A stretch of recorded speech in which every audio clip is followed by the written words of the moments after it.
রাধে রাধে বন্ধুরা, জয় গৌর জয় নিতাই। এখন তোমাদের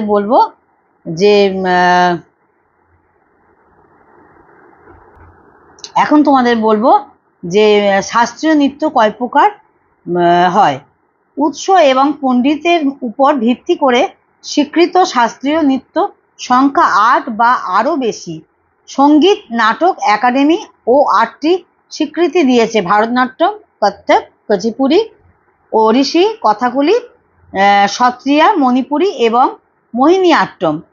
পণ্ডিত যেমন ড্রিট উইলিয়াম, ছৌ, যক্ষগণ এবং ভাগবত মেলা নৃত্যকে এই তালিকায় যোগও করেছেন। আর নাচ কত ধরনের আছে সেটা তোমাদের বলি, সেটাও তোমাদের জানা ভীষণভাবে দরকার। নাচ কত ধরনের আছে, বিভিন্ন রাজ্যে বিভিন্ন ধরনের নৃত্য পরিবেশন করা হয়। তার মধ্যে 6 রকম নৃত্য উল্লেখযোগ্য। সেগুলি হলো ভারতনাট্যম, কত্থক, কথাকলি, মণিপুরী, কুচিপুড়ি এবং ওড়িশি। প্রত্যেকটাই ক্লাসিক্যাল ডান্স। আচ্ছা, এটা তোমাদের যতটা পারলাম বললাম। আর একটা তোমাদের বলবো, আচ্ছা, ভারতের কত প্রকার নাচ কত ধরনের আছে সেটা তো তোমাদের বললাম। আচ্ছা, এবার তোমাদের বলি যে 8টি প্রধান শাস্ত্রীয় নৃত্য কি কি। সেটা হচ্ছে ভারতনাট্যম, কুচিপুড়ি, কত্থক, ওড়িশি, সত্তরীয়, কথাকলি, মণিপুরী এবং মোহিনীনট্টম হলো 8টি শৈল যা সঙ্গীত, নাটক এবং একাডেমি শাস্ত্র অনুযায়ী নৃত্য হিসাবে স্বীকৃতি পেয়েছে।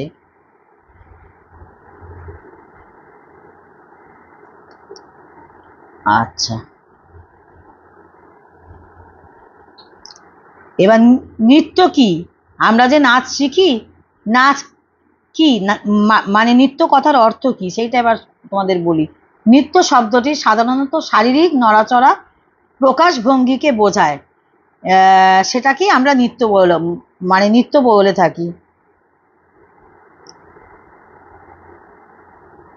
আর ভারতীয় নৃত্যশাস্ত্রের জনক কে জানো?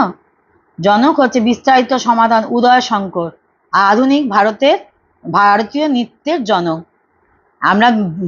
আমরা ভারতের নৃত্যের জনক বলে থাকি উদয় শঙ্করকে। হ্যাঁ, আমি যেগুলো জানি বন্ধুরা, মানে গুরুত্বপূর্ণ যেগুলো সেগুলোই তোমাদের বলছি, কারণ সেগুলো তোমাদের অনেক নাচের ক্ষেত্রে কাজে লাগবে। আচ্ছা,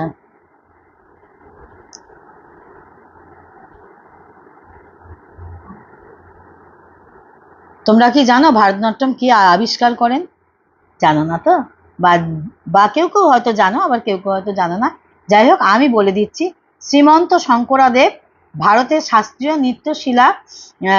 নৃত্যশৈল সত্তার উদ্ভাবনা ও নিখুঁত করেছেন। এটা বিশ্বাস করা হয় যে ভারতনাট্যম ভগবান ব্রহ্ম ভারতকে প্রকাশ করেছিলেন একজন বিখ্যাত ঋষি, যিনি তখন নাট্যশাস্ত্র নামক একটি সংস্কৃত পাঠে এই পবিত্র নৃত্যটির সংকেত করেছিলেন। তার থেকেই আমরা জানি। আর ভারতনাট্যমের শৈল কটি জানো? সেটি হচ্ছে প্রাচীন কাল থেকে ভারতনাট্যমের 4টি প্রধান শৈল রয়েছে, যার প্রতিটির নামকরণ করা হয়েছে তাদের উৎপত্তি স্থলের নামকরণে। শেষটি ছাড়া, যেটি রুক্মিণী দেবী অরুণ্ডলে প্রতিষ্ঠিত প্রতিষ্ঠানের নামে নামকরণ করা হয়েছে শৈলী। যাই হোক না কেন, ভারতনাট্যমের 3টি প্রধান দিক একই থাকে।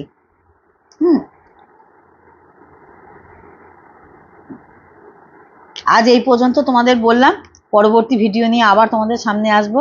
তোমরা এগুলো শুনতে থাকো, সাথে থাকো। এগুলো থিওরির বাইরেও এগুলো অনেক কিছু জানার দরকার থাকে, জানো তো বন্ধুরা।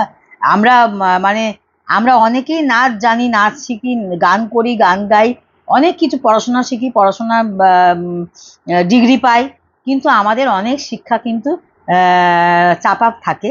সেগুলো আমাদের আরও জানতে হয়, শিখতে হয়। যাই হোক, তোমাদের ভালোটা দেবার চেষ্টা করছি।